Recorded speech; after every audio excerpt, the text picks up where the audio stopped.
কক্সবাজারের সৈকতে ঘোড়া দেখেছেন অনেকেই, তবে মা ঘোড়ার সঙ্গে তার বাচ্চা একসাথে দেখা এমন দৃশ্যের খুব কমই দেখা মেলে। কিন্তু এবার দেখা মিলেছে ব্যতিক্রমী সেই দৃশ্যের। সৈকতের বালুকাবেলায় একসাথে দৌড়ে বেড়াচ্ছে মা ঘোড়া রানী ও তার ৩ মাসের শাবক বাহাদুর। আসলে এই জিনিসটা সচরাচর দেখা যায় না, কারণ ঘোড়ার সাথে আবার ঘোড়ার বাচ্চা তারা দুষ্টামি করতেছে এক প্রকার জায়গায়। ছোট বাহাদুর নামে যেমন বাহাদুর, আচরণেও তেমনি দুরন্ত। প্রতিদিনই কক্সবাজার সৈকতে ভিড় করছেন পর্যটকরা শুধু বাহাদুরের সঙ্গে ছবি তুলতে আর তাকে আদর করতে। আসছি নারায়ণগঞ্জ থেকে, ঢাকা নারায়ণগঞ্জ।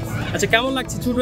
খুবই ভালো লাগতেছে, ঘোড়ার বাচ্চাদের আরো খুব ভালো লাগতেছে। পর্যটকদের অনেকেই বলছেন এত কাছ থেকে ঘোড়ার শাবক তারা কখনো দেখেননি। কেউ কেউ এই প্রথম ছুঁয়ে দেখছেন এমন প্রাণী।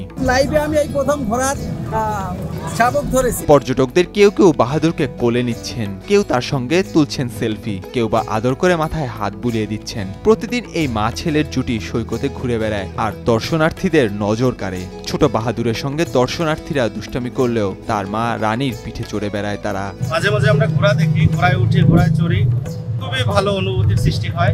ঘোড়ায় না উঠলে আসলে ঘোড়ায় ওঠার মজাটা কাউকে বলে বোঝানো যাবে না। মালিক জানান, পর্যটকদের বিনোদন দিতে বাহাদুরকে সৈকতে আনা, এতে পর্যটকরাও খুশি আর বাহাদুরও খুশি থাকে। আর দুটো ঘোড়া একসাথে দেখতে অনেক সুন্দর লাগে। হ্যাঁ, অনেক পছন্দ করি দুইটা ঘোড়া একসাথে, কিন্তু এখানে দুইটা ঘোড়া একসাথে থাকে না, সিঙ্গেল সিঙ্গেল।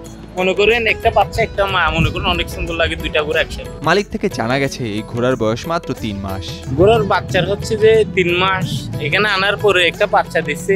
এই মা ছেলের সম্পর্ক আর একসাথে চলার দৃশ্য অনেককেই আবেগপ্রবণ করছে। বাহাদুর এখন শুধু একটি ঘোড়ার নাম নয়, সে যেন কক্সবাজার সৈকতের এক নতুন প্রাণ, এক নির্ভেজাল আনন্দের উৎস, এমনটাই বলছেন স্থানীয়রা।